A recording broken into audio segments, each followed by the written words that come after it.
Second episode of The Reset, and I'm super excited about it. Brandon Mebane, 13-year career Super Bowl champion, one of the anchors of the baddest defense, in my opinion, ever assembled. It's that whole Legion of Boom. Brandon Mebane hangs out with The Reset.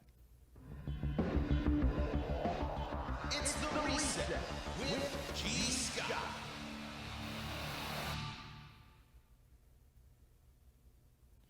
Brandon Mebane will be joining us here pretty soon, but right now, I got to check in with my good people. I got Frank Summerall and Paul Holden. Frank, what's good, man? Oh, you know, we are in a world now where football has been played. Okay. We have seen football. No doubt. That is huge. Okay. All right, so what's up first on the docket? What do you got for us, Frank? Well, so we've all spent some time at Seahawks training camp at the Virginia Mason Athletic Center. Yep. You've spent the most time there. Absolutely. I want to hear, in totality, you've given us some shorts, you've given us some clips, you've given us some teases. In totality, 2-3 weeks now, what are you seeing? What do you love? What are you scared of? Okay. Well, I always believe in, by the way, for everybody at home, when you want to know how to talk to your kids or your meetings at work, you always start with the premise of build, break, build. Meaning you give the good news first, you sandwich up the bad news, and then you end it with some good news. Yeah, so let's start off with the good news right now. I want to talk about that with the Seattle Seahawks. I'm super excited about the new regime. I'm super excited about Mike Macdonald. And by the way, this isn't lip service. I'm super excited about the offense and Ryan Grubb because everything that I keep hearing, specifically from guys that are on the offense, they keep talking about how, man, this offense is going to be prolific. This offense is one that where people understand why UW went to the national championship game. These wide receivers are going to have a good time. So let me just start off with I'm super excited about the Mike Macdonald regime. I'm excited about that. Now, let me get to my concerns. Sure. We have finally saw Geno Smith back to practice. Sure, it was great news when the imaging came back. His knee and his hip was fine. No doubt about it, so that's great news. The fact that it was news in the first place has me a little bit concerned. Has me thinking, yo, this is just August. It's the very beginning of August, and all of a sudden, this is a possibility. Now, I know my man is a little bit long in the tooth. He's 33 years old. Now, I'm not trying to get on age or anything like that, but when you start talking about football, right, we all know when you start getting into the 30s, sometimes it's like, Now, I think Geno Smith is going to be the reason for the season. What I mean by that is he has looked fantastic. The Seahawks definitely need Geno to be great and fantastic.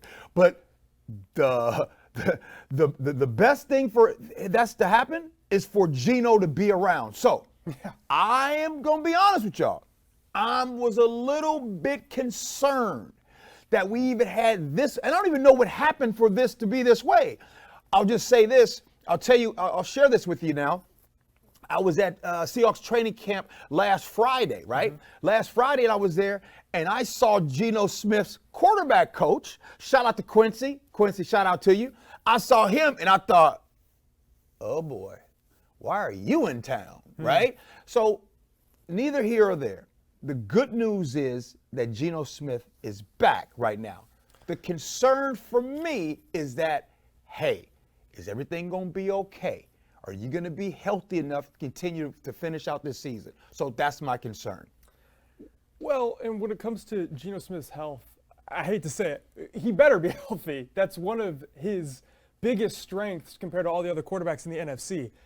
Each quarterback, Brock Purdy, Stafford, and Kyler Murray, each have their own varied injury history and injury concerns. Geno Smith is the healthiest of the four generally. Geno Smith is the safest bet to play 15 games generally. So him starting off getting injured in August is obviously not a great sign because we need him to be healthy and sturdy as possible. And he better look good in practice. He better look good in practice this year. You know why? Because the offense outside of the coaching did not change. It's the exact same personnel outside of some people on the line, some new guys they're trying out, some receivers that you've been excited about, Laviska Shenault. Right. But when you're playing with all the same guys you've been working with for 2 years, 1 year, you better be looking good. No doubt. Now, I will bring up another concern. Like, again, I'm gonna sandwich this up with some good stuff. But, this is me on some of the things that I am concerned about and watching. I want to see what's going to happen with the linebacker position, right? We're going to see what happens there. We see there's a lot of different names. We're going to get an opportunity to see some of these new guys, especially coming this Saturday as they travel down to the LA Chargers and play against them. So we'll see what happens with that game. But I want to see more out of the linebackers. I'm not sure. Maybe you aren't sure about what's going on with the linebacker position. Another thing that is kind of like, what's going on? But at the same time, I kind of don't feel that bad about it because I think the backup is really good. Abe Lucas right now at right tackle, the fact that are we going to see Abe Lucas game 1? What is the real status of that? I know that, they're probably taking it easy. Does he come back game 1? Does he come back game 4? The reason why I'm not that concerned, because shout out to George Fant, number 74. You guys know he's been here for a while. George Fant has looked amazing this entire camp. So I'm not really that concerned when it comes to that. So as far as concerns and everything, those are my true concerns right now. Paul, what do you got? I got an interesting one here as we're going into this, and G, I kind of want to hear you relate on this. Which coach has more eyes on them? Is it Harbaugh or McDonald going into this first preseason game? Is there we know Harbaugh's been in the league before. Do the Seahawks need to show more than the Chargers? Because I don't know. I'm kind of sitting here and I'm really interested to see what the Chargers have been doing getting to this point. Another team that's going through a big reset as well. Well, first of all, this Saturday, right, in LA with the Chargers, Seahawks, first preseason game. This ain't nothing but the first day of school, y'all. What I mean by first day of school? What did you do at the first day of school? You had your name tag on. You wanted everybody to know who you are, right? This is an opportunity for Mike McDonald and them. They trying on their new headsets. It's going to be their first time. Ryan Grubb putting on his new headset. It's just a dress rehearsal. You got fresh new paper, crayons, pens, all that. Your book bag still smells fresh. You don't have any snacks in there or nothing. It's the first day of school and what we're going to see. Now, so you know we're not going to be seeing a lot of the veterans. So we're going to be seeing a lot of young guys that are going. So we're going to get to find out what do the Seahawks have in the young guys, in those draft picks, and some of the new additions to the team. Which brings me to my next point. Now, guys, I'm going to tell y'all right now, a lot of times I try not to. Okay, look, let me just tell y'all, I fall in love easy, okay? I'm just going to tell you. And I don't know if you're out there, maybe it takes you a long time to say the L word, right? But I fall in love easy, and I'm going to tell you the person that I'm in love with the most, A.J. Barner.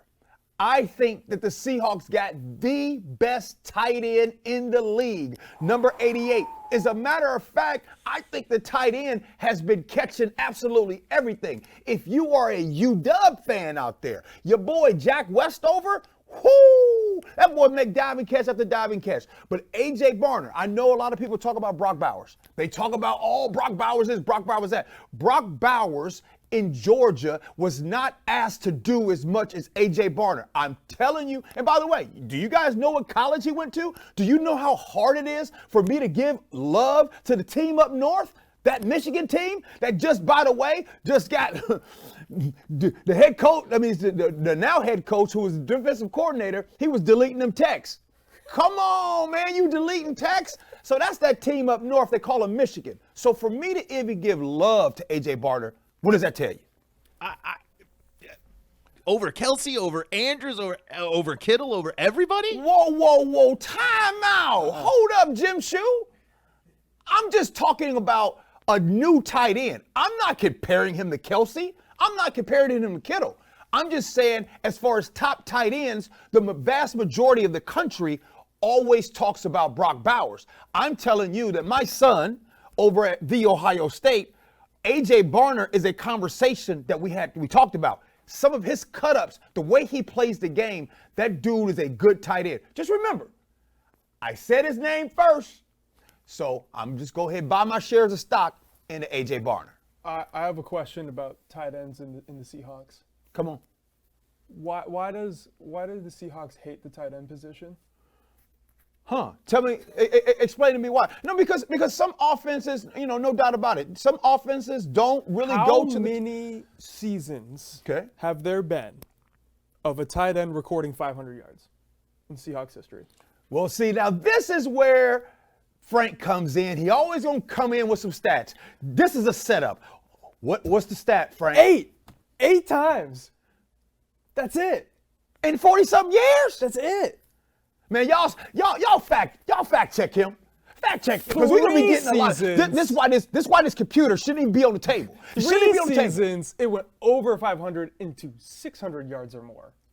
Only Jimmy Graham stands alone. Jimmy Graham, 2016. I know that's a controversial signing. We got 923 yards. We don't use the tight end position, and it goes beyond Pete Carroll. This is always something with Seattle that the most yards a Seahawks tight end has ever recorded is 2,000 yards, and that was Jimmy Graham. And then, do you remember Atula Millie? Yes. 1,700 yards. The second most yards for a tight end in Seahawks history. 1,700. Wow. Okay. I would love to see if McDonald and Grubb and the other coaching staff, are they going to explore using the tight end? Because the word I keep hearing in training camp is versatility. I'm sure you heard that a lot too. No doubt. Versatility. Is Noah Fant still on the team? Noah Fant is still on the team. And by the way, Noah Fant looks amazing. You guys know what Noah Fant did at the University of Iowa. I think Noah Fant is a great player. Matter of fact, Noah Fant played with them Denver Broncos, and we rescued him. He was rescued. He wanted to get out. He was like, come get me. And we came and got him. The Seahawks got him. Hey, Paul, how old was Russell Wilson when he flipped? Oh, wasn't it was it 34? 34? Yeah, something so mid-30s, something like that. Before any concerns. Okay. Okay. 33 is different from 34, so we're good. Frank, all right. What else? What's next on the docket? What else you got? So we brought it up a little bit earlier. Talk about a team that's having another reset, the Los Angeles Chargers. That is the first moment we actually get to see some football of the Seahawks. Can you identify some things that we and the Seahawks fan base at large should be watching in that game, because there's not going to be a lot going on in terms of the starters and the first stringers? I think the biggest thing that if you're a Seahawk fan that you want to focus in on and think about is run game. Can the young running backs that we haven't known yet, George Halani out of Boise State, he's going to be there. Kobe Adams, that dude, he's a new guy and a young name. Will we see Kenny McIntosh? The young running backs who you all know, the one thing about Harbaugh down there with the Chargers, he is known for the trenches. He is known for guys getting in there, getting dirty in the trenches. His D-line is going to be ready. Even if they're young, they're going to be ready. So, Seahawks fans, will the Seahawks be able to run the ball? And the reason why I'm bringing that up, because look, outside of Patrick Mahomes, you need to be able to run the football. And it's one of the things that I don't think Seahawks fans have really hung their hat on is like really pounding the rock run game. So I want to see what happens with that. Is there any thought that P.J. Walker could usurp the backup job? You know what, man? Is that something we should watch for? Obviously, we know the week one star is going to be Gino. So I think P.J. Walker, by the way, the backup quarterback, and there's always this thought of, oh, that's the guy. P.J. Walker, I'm going to call it right now, he might have a way of getting into your heart. He might be the fan favorite. Listen, every time I see him out there, it reminds me, I'm dating myself a little bit, he wears the same number, Seneca Wallace, right? Seneca Wallace years ago, and for some reason when I see PJ out there, he does things to where I'm just like, man, I kind of like that dude. But at the same time, we also have been seeing Sam Howell really step up to the plate. So Sam Howell, first week was very uncomfortable, then got acclimated, and he's starting to do a lot better. So one of the things that also the Seahawks fans are looking for, we're looking for just in case who would be that backup. So we'll find that out this weekend. Well, it's that time of the year, right before preseason starts, where every media outlet is starting to come out with power rankings and all sorts of polls and situations like that. And let's see where Seattle has been placed. The Seahawks are 20th in Super Bowl odds. Warren Sharp, a very sharp analyst, has them ranked 20th. USA Today has them ranked 21st. Shout out Denver, they're ranked 31st. CBS has them ranked 20th. Fox has them ranked 20th. 33rd team has them ranked 21st. Very original, guys. They're all kind of glumped up. In terms of this Fox ranking, we got the Bears at 16, Falcons 17, Jags 18, Steelers 19. the Seahawks, who only 12 teams had a better record than last year, which is 10 wins or more, and then there was a bunch of teams that had 9 wins. They're now being thrown into the bottom 12 teams of the pool. Why is this? Why is no one even throwing a bone at Seattle being a top 16 team, a bubble team for the playoffs, Easy. anything like that? I'll tell you. Because Geno Smith does not get the respect outside of Seattle, right? That's it. Period. He's not point getting blank. it in New York? He's not getting. Yeah, funny. Let's. Here's the thing about that list. Now, of course, I'm gonna be biased, and I say maybe I might little edge towards the Seahawks, but 20th, and you mean to tell me they got the Chicago Bears being ranked 16th? How? Why? The Chicago Bears are one of the worst organizations in football. I'm from Chicago. I'm going to tell you. They think the problem was Justin Fields. That's not the problem. The problem isn't just a quarterback. This problem dates back to remember when they let Lovie Smith go? They fired him because he didn't do well to make the playoffs, and they had a winning record. They haven't been doing well ever since. Now, the reason why the national experts don't have the love for the Seahawks being any more than 20th, it comes down to Geno Smith. I don't think that Geno Smith gets the respect outside of Seattle that I think he should have, which is interesting because I think Geno Smith is better than what some of the national experts think. So we're going to see. But just the fact that the Seahawks are being 20th, Paul, I think that is disrespectful. And I'm so glad that them sorry Denver Broncos are exactly where they should be. 31st, I hope they get no sleep. Team no sleep with the Broncos. You know, I can't push back too much on the Broncos. They're a team that needs to figure out a lot. They need to figure out in terms of their offense. They need to get stuff going actually on offense. But I think one thing that sticks out to me when I think about the Seahawks in these rankings is the division. Is it the division being a better division in football that it kind of gets in the way of these rankings for the Seahawks? They have to play. Since I've been here, I haven't seen the Seahawks necessarily thrive against, they've played the Cardinals well, but the Rams especially seems to be like a team that the Seahawks really struggle with. So I'm just curious as I'm getting ready for the season and looking forward and seeing those rankings. I wonder if the division does. But I'm kind of in the camp of I need Geno to be elite. I need Geno to. I know he's got the great ball. I know he can game manage and win you a game. But I'm looking for this to be Geno's 2 a year, where like last year, where everyone was kind of waiting for him to stay healthy. Can he lead this team? Yada yada yada. I'm waiting for this to be the moment where Geno gets back in that MVP category and an elite level, because I think he has to, or else the Seahawks are going to kind of continue to be a team that's going to fly under the radar. But, they might like to fly under the radar. You know what, Paul? I don't disagree with what you're saying. And the reason why I don't disagree at all is because of this, period. Geno Smith has to be the best quarterback in the NFC West this season. Right now. Not now, but right now it has to happen. He has to be better than Stafford. He has to be better than Brock Purdy. He's got to be better than Kyler Murray. He's got to be the best in order for the Seahawks to surpass the expectation of being ranked 20th in the National Football League. Now, if now this is what I'm saying, goes back to my concern that I said earlier in the show. If the Seahawks team does not have a healthy Geno Smith going forward, then there's going to be turbulence. There's going to be turbulence this season. If you're really being honest, you want to rack them and stack them. I know what I have been seeing early on in training camp, and I'm telling you all right now, it has been beautiful watching Geno Smith with that offense, with the ones. I'm not exaggerating, y'all. He has looked fantastic. So in order for the Seahawks to be the team that I think that they can be, then, it's not really rocket science. The quarterback position is definitely a position in which you have to have a great outing from that position. So in the NFC West, Geno Smith has to be number one. And let's just be honest. He's playing for his job. There's a way for this team to get out of the Geno Smith contract in 2025. Mike Macdonald did not pick Geno Smith. He picked joining the team that had Geno Smith on the roster, but that wasn't his guy.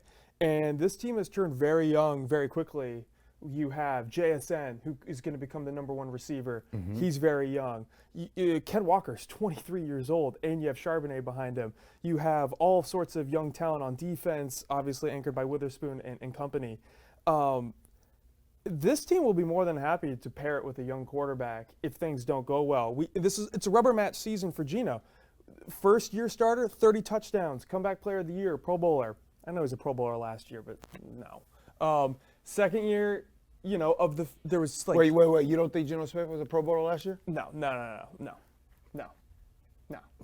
There was 18 quarterbacks who played 15 games last year. It was this huge year of injuries at the quarterback position. He finished 11th in passing yards per game of those 18, 14th in passer rating, 17th in touchdowns, 16th in first downs. Like Bryce Young was the guy consistently below him on those numbers. Man, y'all ever got that friend or that family member that's always got their box of football cards out and they real good with the stats, and they got the stats, and sometimes, because they say men lie, women lie, numbers don't. Now sometimes I agree. Maybe the numbers don't lie, but sometimes it's context, Frank. So I'm gonna throw that computer away. Paul, how about we do this, man? Let's get ready to introduce our next guest. Let's do it, Gio. I mean, this is a mind that people can really see. We're not only getting an insight into football with this interview, we might be learning that teams are running something that defenses might be catching on to. Maybe the system is flawed. Yeah. Hey, 13-year NFL career, Super Bowl champion. You guys remember '92? He was the anchor of one of the greatest defenses to ever step on the field. Hey, let's go and jump in a car, if you will, with number 92, Brandon Mebane.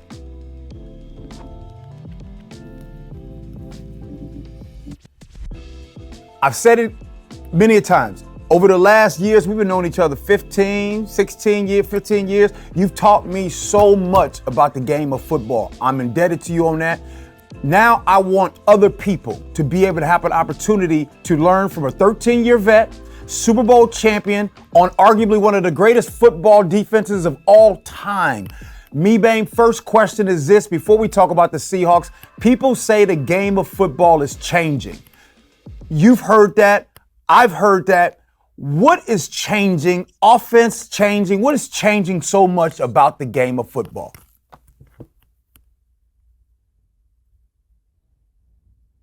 I think from the standpoint of how so many teams run 11 personnel, that's 11 personnel. Shotgun personnel is a personnel to where I really I don't like it. The reason why I don't like 11 personnel is because 11 personnel, you really, for a running back perspective, right? So from a running back perspective. Wait, real quick. Before we get in, Yeah. Can you explain to everyone what 11 personnel is? So 11 personnel is when you count personnel, you start with the running back and then you start with the tight end, right? So you count running back is you got one running back in the backfield and then you go with the tight end, right? Mm-hmm. So if you got 21 personnel, you start with you got two backs in the backfield, and then the next number is the tight end. If you got, let's say, 23 personnel will be two backs in the backfield, and then you have three tight ends. 22, you count the backs, you'll say two running backs. So you got two running backs and then two tight ends. Okay. Regardless, wherever they are on the field, that's how you count personnel. And then 10 personnel will be one back with tight ends, and then you have four receivers, whatever you want to address, right? So 11 personnel, right? One back, one tight end, and you're in the shotgun, right? The shotgun where the quarterback is let's say away from the center. He's not up under the center. He's away from the center, and he's receiving a long snap from the center, and he's going to the quarterback, right? So one of the reasons why I don't like it is because you in shotgun, can't necessarily you can't really fool the safety shotgun. You can't really fool the linebackers on the shotgun because you can't have a realistic play action. So coming from a defense, I'm on the field and I get a play action gun, I know it's not real play action because I know the body language of offensive lineman. Now, when the quarterback get up under the center, whatever personnel it is, and they usually will run a harder. They'll usually show more of a real fake, right? And so I'm like, oh, I gotta respect that, right? And you could do so much with the quarterback, right? The quarterback boots and do whatever they need to do, but it's just more of a, to me, it's just more of a realistic look. All right, so going to the running back situation, right? Now you look at the running back situation. The running back, whether he get the ball or not, the running back, you don't really see, or you can't really like show the really true talent of the running back because the running back is so one-dimensional in the shotgun. He really don't have the spacing and ability to run and do the things he need to do because it's like he could really only go one way in shotgun. Now, does that hurt?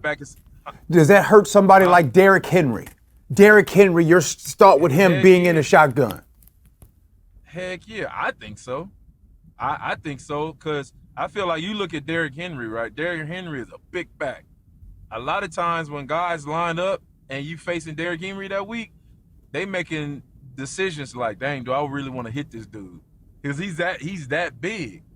Derrick Henry is like that wheel, like you willing like water from the well, and you gotta turn it to get it up from the well because it's real low, right? Mm-hmm. That's how Derrick Henry is. You want to get Derrick Henry motor going. You gotta like crank his motor up.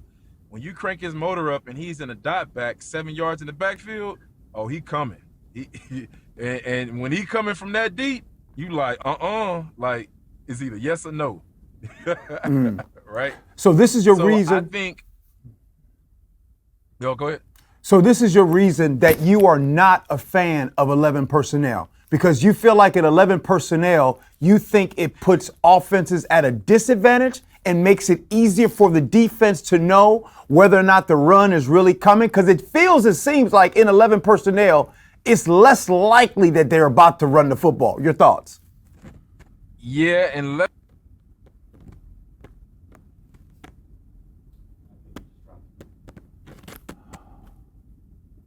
so for the court, because they want to read the safeties, read the linebackers, and do the little shifts in motion, see if they're in man and stuff like that, and it's easier they feel like it's easier for them to see.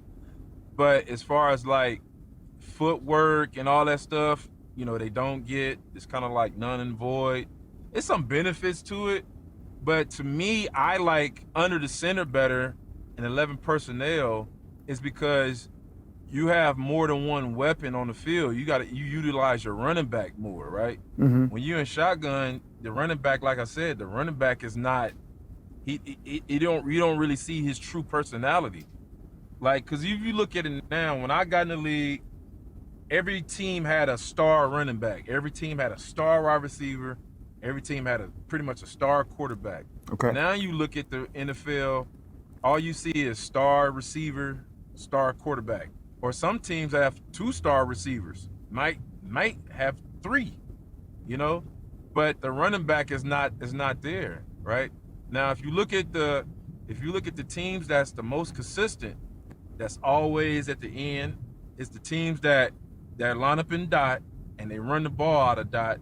They do 11 personnel, they get in shotgun, but they mix it up more and they let you know like we can do anything we want to. Like Detroit, San Francisco, right? I think one of the teams that if they exploit it, do the under the center more, like Philly, I think Philly could be dangerous. But Philly like live and die in that shotgun, it's like So Bane, let me ask you this: as a former defensive lineman, played the game for a long time, and I know you watched a lot of film, and I know that there were offenses that made you lose a little sleep. So are you telling us that if you were to face an offense with a lot of shotgun, you like that? Oh, absolutely, because I know it's a finesse game. It's like playing it's like 7-on-7. It's like, everybody want to be Patrick Mahomes, but everybody don't have a quarterback like Patrick Mahomes. And I feel like, no, go ahead. Go ahead. No, I was gonna say, I feel like Kansas City made a lot of teams want to run shotgun run, just like Golden State made a lot of teams want everybody to shoot threes like that, when it's like you got to have the personnel to run that type of stuff. And what I like about the Chargers, and what the Chargers haven't had in probably a couple of seasons, the Chargers got a fullback now. And I'm like, okay, they showing that they about to be versatile, and they're gonna exploit using the fullback. And I'm like, okay, like I like that. The fullbacks, to me, man, if you look at it like this, and I told you this before, if you look at the best running backs in NFL history, and what all of them have in common, they all have different styles of running, but what they all had in common is a sternum buster. A sternum buster is a fullback. You call them sternum busters? Right? Sternum busters, man, because they have no neck. They shorter than me, and they got me about down for like 100 pounds less. But all they do is just hit people in the sternum. And I don't know if you ever got hit in the sternum, but that is not a great feeling. Right. And all they do and all they care about is just trying to run through a wall. And yeah, man, I think that's just a mentality, man. It's like you got to tighten up your shoes. Your former team, the Seattle Seahawks, which, by the way, Bang, I'll tell you right now, a lot of people want to hear about the Seahawks and everything. I want you to kind of, I want you to kind of give us a bird's eye view of what you have seen. You have watched some all 22s film and everything. I want to start with the offense first. Offensively, what did you see out of the Seattle Seahawks last season? I think they went away from the run game. And when you go away from the run, you put a lot of stress on your quarterback. When you put a lot of stress on your quarterback, you want your quarterback to throw 50 times a game. Sometimes, man, it might lead to like tips, overthrows, interceptions. It might lead to that.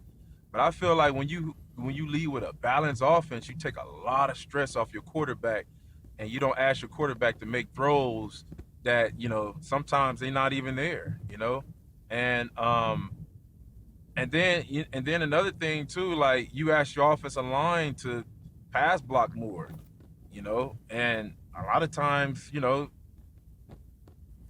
that's hard, man. I know the guys get paid big bucks for that, but I just think that having a balanced offense, it's just better for your team. It gives your defense rest. I know that personally, because when we got Marshawn, I knew that from college, because I played with Marshawn in college. Right. And Marshawn, man, he one of the reasons why I'm driving this car when I'm driving.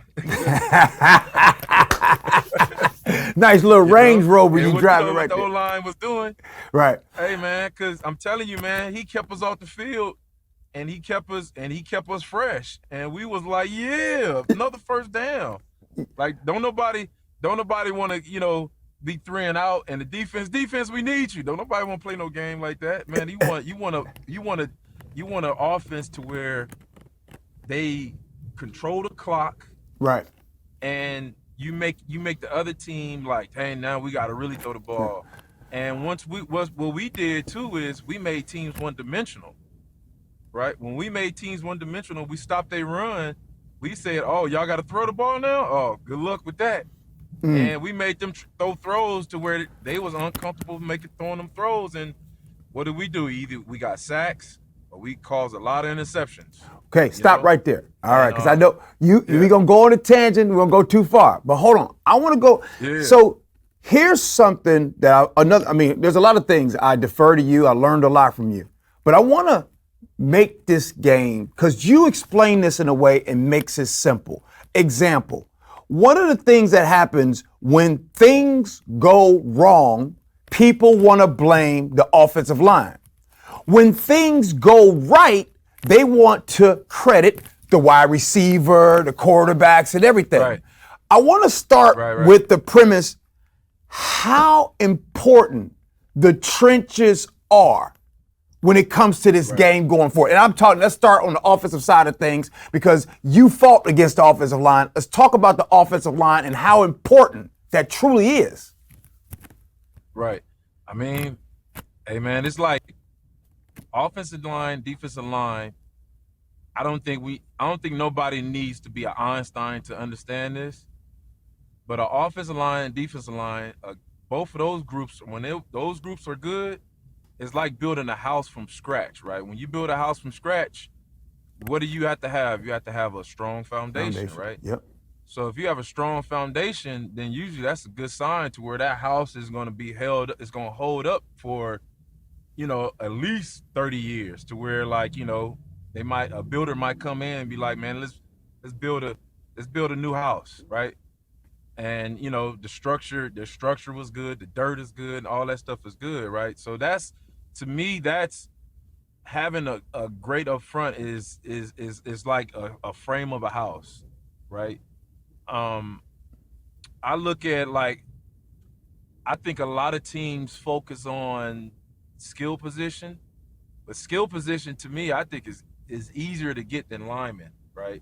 Lineman is hard to find. It's hard to find because for one, in the youth football, don't nobody want to play O-line and D-line because it's not a sexy position.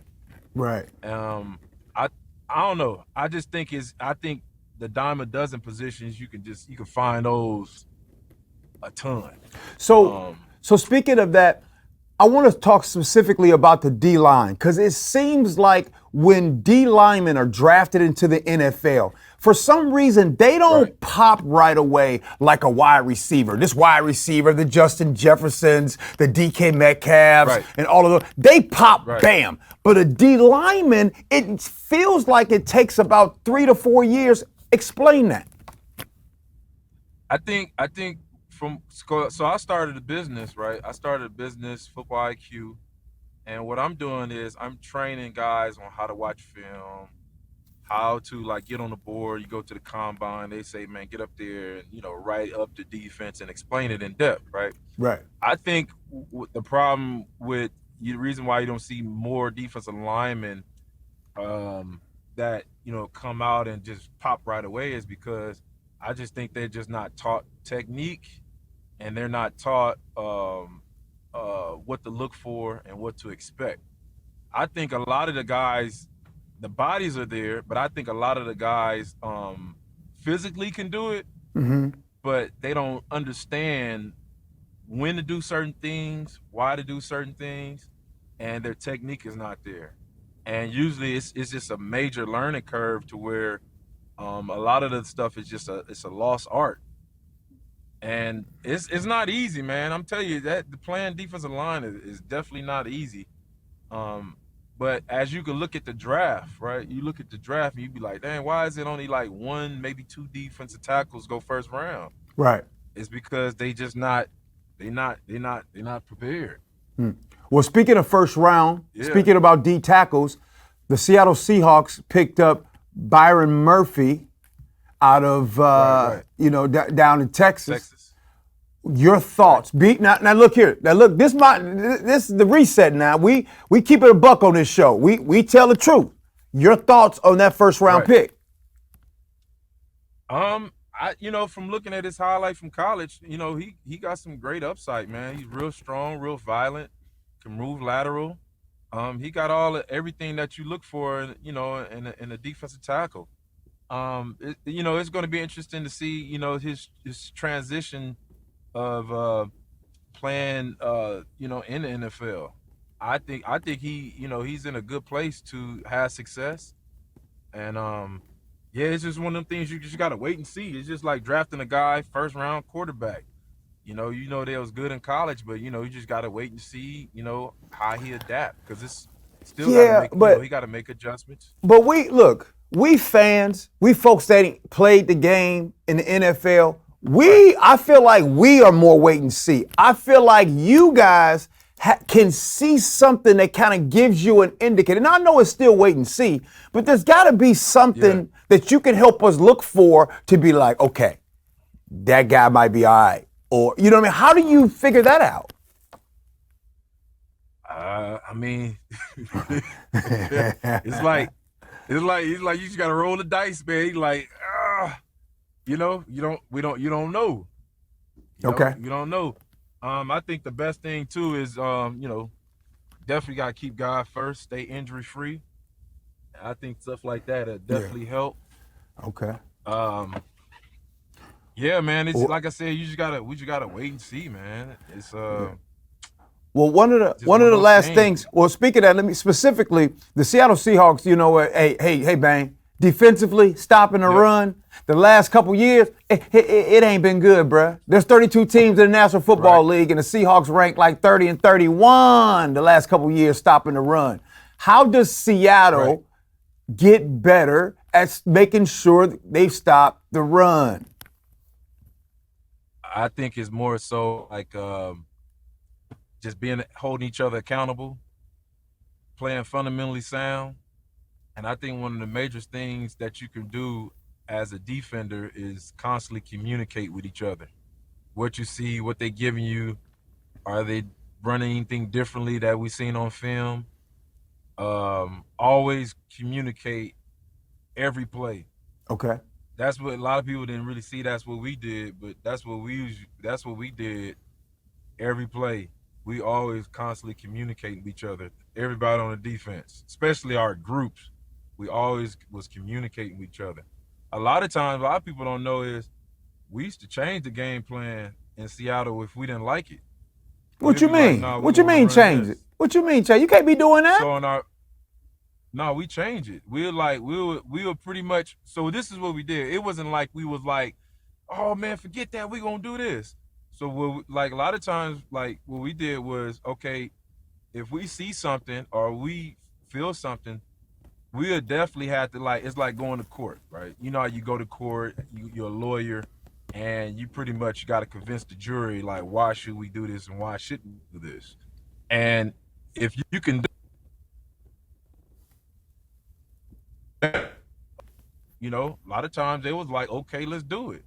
Some dudes on the D line would, have to argue, up the guys. Who Clem? Down, Chris Clemens? Let me do this. Would Chris Clemens argue? Chris Clemens was like, but one thing about Chris Clemens, he did it, but he backed it up though. He backed it up though, man. Mike used to do that a lot. Mike used to change more so the third down stuff. Mike Bennett? Because Mike Bennett will see the protections, and Mike Bennett was always trying to exploit their weakness on the third down protections. I would usually do it on first and second down on a run game. Mm-hmm. I'll go in there and I'll be like, they'll probably try to put me in a certain shade, and I'll be like, nah, we're not doing that. Because sometimes they might get you, they might bump you or something. They'd be like, oh, let's go to this. I'm like, nah, you don't run to the next option just because of one play. You stick to it. Yeah. But if they get you 4 or 5 times, then they're like, might need to go to the next option.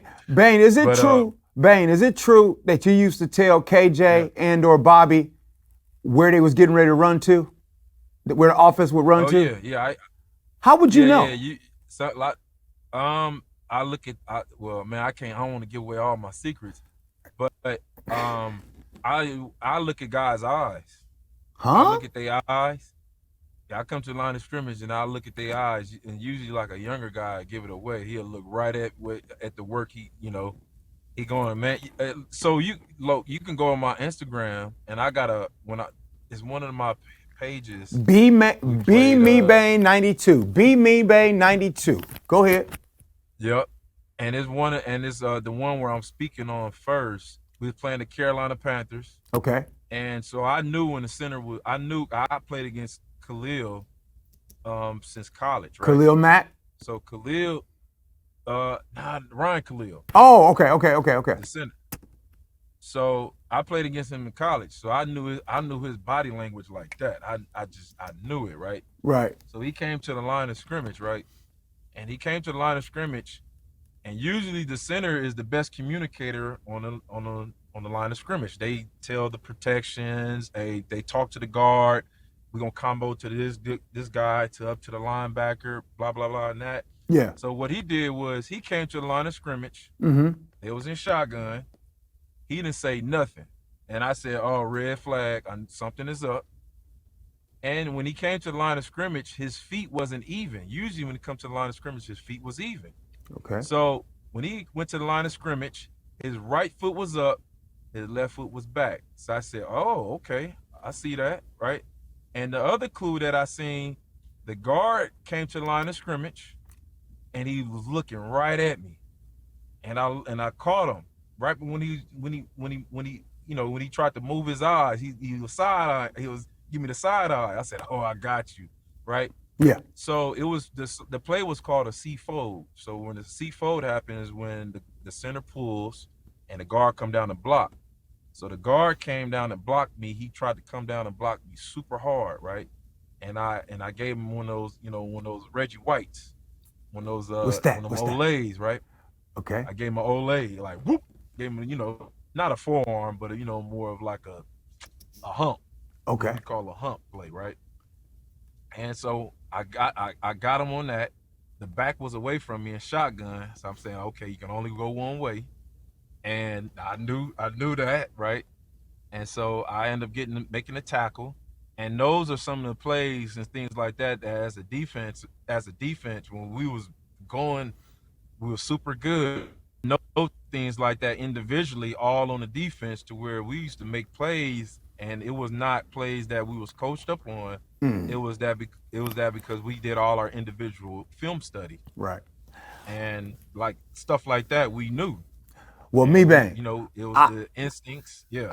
I say we stop right here. And the reason why I want to stop right here, because we're going to give people so much game, so much knowledge in the future. If right now you want to go to Brandon Mebane's page, Man, you it's go all to good, man. B I'm here, Mebane man. 92. It was, B Mebane 92. When you still go there? there, can you hear me? Frozen. Can you hear me, Bang? All right. So, anyways, you go to B Mebane 92. You go there, you check out his stuff, you see all the stuff that he's teaching. When you all come back, we're going to be teaching all kinds of stuff. So if you're in high school, junior football, college, you're a D lineman, or if you're just a fan, you're going to better understand the game of football because Brandon Mebane is going to help take us through it all. Mebane, hey man, I appreciate you jumping on with us, bro. Yes, sir. Hey, Yes, sir, man. Appreciate you having me. We're doing it. And the name of your business, so people can learn how to get on the board. What's the name of it? Football IQ. Football IQ. And You got to learn. I do individual sections, Zoom. I'm not gonna fly it to you, Right. but if you want to fly to be cool. But I do Zoom and I do individual sections. If you're out in the Los Angeles area, yeah, we can do it. All right. Super Bowl champion. Hey, Bang. I can't wait to have you back on, man. The people, first of all, the people in Seattle, they miss you like crazy. Come on, so just so you know, the Seahawks fans still love Bang. They still want you to roll, hey. Hey, I ain't got the belly like I used to, but hey, we can get it though. Yes, sir. Hey, man. Hey, take care of the family, man. Always appreciate you. Thank you for coming on to the Reset, bruh. Yes, sir, man. Thanks for having me.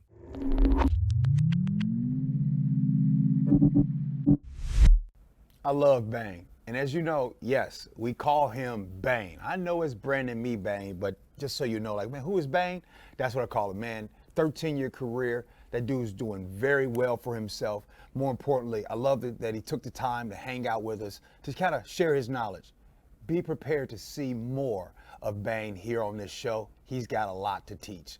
All right, now, before we get to the X's and O's later, so you know I got that for you, it's now time for the producers and their commentaries. Let's see what's going on. Paul, you mentioned something about training camp. What's up?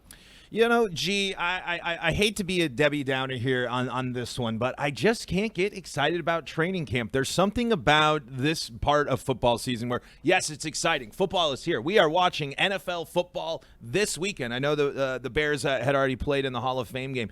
It does build the emotion, but I can't lie. I can't get excited about third stringers, second stringers, and I know those storylines are exciting, and I know these are the playoffs for a lot of these players trying to make their team. I just need some convincing on how much can we really buy into these things? How much stock can we really take away from preseason? For me, even the first few weeks of the season still has things to iron out. When it comes to training camp, when it comes to preseason, I don't know. I don't have a ton of interest or a ton of passion until I see those starters. What do you think? August is the month that is the foundation of your season on which is built on. August, training camp, that time together. You don't have any games. It's coming together, building that foundation. One perfect example of someone who is having a great August so far after in my opinion, the lackluster second year, Rick Woolen has come into this camp. The way he is battling against DK Metcalf, I love what I see out of Rick Woolen. The foundation of training camp is to find out who's going to be that next guy. Sure, one thing we know, the games aren't won on paper. Names this name. It's not one on paper. It usually comes down to that second string guy or even that third string guy that steps up in November or December, because that's when the games start getting real. And you're like, man, who is this guy? Well, that guy was probably there in August, but you didn't get an opportunity to see that because this person was in practice. The same way you get ready to build a house, Paul. When you build that house, it's kind of boring when you drive through the neighborhood and you just kind of see the foundation being laid. You want to see the house being built, actually. Well, that's August. Look, it's not sexy. It's not all really that great because you're seeing guys out there that you've probably never heard of. August is the foundation for an NFL football season. Buy into it. You got to love it. Frank, what you got? Well, and that newfound optimism that comes with training camp makes me want to talk about, if I'm really liking what I'm seeing in August, how long can the season go into January and potentially even February? So when I'm looking at the NFC playoffs, how it generally works in the NFL, in the decades of experience that we have looking at this, about half the playoff teams, throw them out. Don't want them. So 7 playoff teams in the NFC, the ones I'm still circling as like kind of automatics is Philly, SF, Detroit, and Green Bay. So those 4. So you're throwing out 3 of those playoff teams because that's just how NFL playoffs work. So then there's a pool of 9 teams in the NFC to choose those 3. You have Chicago, Minnesota, New Orleans, Atlanta, Carolina, Arizona, Washington, New York Giants, and Seattle. And I think when you start going through this, obviously there's going to be some weird fluky things that happen, some injuries, some surprises, but I'm really not taking Minnesota. I'm not taking Washington or the Giants all that seriously. There's going to be some crummy winner in the NFC South. So if the Bucs made it last year, it's going to be the Falcons this year. I hate when I see the Saints above us in power rankings because they're in literal salary cap hell. And then it leaves you down to, okay, so Arizona, Chicago, Seattle are your new playoff teams that can happen. And what I love out of this is the new coach theory. It really is a thing. So last year, Houston had the new coach theory. Everyone thought it was going to be Sean Payton, even though he's not technically a new coach. He's just a new coach with Denver. That didn't happen. But a new coach in DeMeco Ryans made the playoffs with Houston out of nowhere. 2 years ago, it was Daboll and McDaniel. 3 years ago, it was Bisaccia with the Raiders when he took over halfway through. The year before, it was Ron Rivera with Washington. It happens every year. I think McDonald's in a great spot. And when you really look at the scope and the horizon of the NFC, there's only a handful of teams that you're really thinking can take Seattle's spot. One of those is being the division rival Arizona. Hey, sometimes I like it when the numbers go towards things that I'm in favor of. So basically what you're trying to say is that Seattle might get blessed with that new coach theory? New coach theory. I told you. See, Keep that computer there. Maybe I do like your numbers sometimes. I earn it every week. Yeah, yeah, you can keep that computer. You know what? The one thing that I'm just not understanding, and you guys can, write in the comments and make sure you subscribe to this podcast. How in the world are the Chicago Bears being talked about in playoff contention, or even in that breath? You should never say playoffs and Bears, ever. That shouldn't even come up, right? Because when I think of the Bears, right, even though the Cleveland Browns, they did make the playoffs last season, no doubt about it. But when I think of the Bears, I kind of think about them. I kind of think about the Giants. Right now, it's just these are organizations. So I know coming to the season, that's the beauty about football. Every single year you come in, it's a fresh new start. No doubt about it. There's going to be everybody has an opportunity to make it. The Chicago Bears are going to Chicago Bear. They're going to do exactly what you think they're going to do. The Dallas Cowboys, that's right. All you them boys, y'all always screaming. Them boys. As long as you got that owner, the Dallas Cowboys will never, ever go back to the Super Bowl. Pull out your VCR tapes. Pull them all out. You know the last time the Dallas Cowboys been there. And by the way, I'm sick and tired of you San Francisco 49er fans talking about how great you are. Yeah, you've been okay, but you can't win it. You're getting to the altar and then your wife leaves you. Every single time you go to the Super Bowl, I'm sorry to go on this tangent right now, but I just got to let it be known. You San Francisco 49er fans, just so you know, you ain't won Nathaniel. Nothing. You haven't won nothing. You keep getting to the altar and your wife keeps leaving you. Well, she ain't even your wife. She's not even your wife. She didn't even make it down the aisle because she knows you guys aren't champions. By the way, this is probably your only year to have that opportunity, and you're probably going to do the same thing because the Seahawks are going to win. Now, it's time for the X's and O's.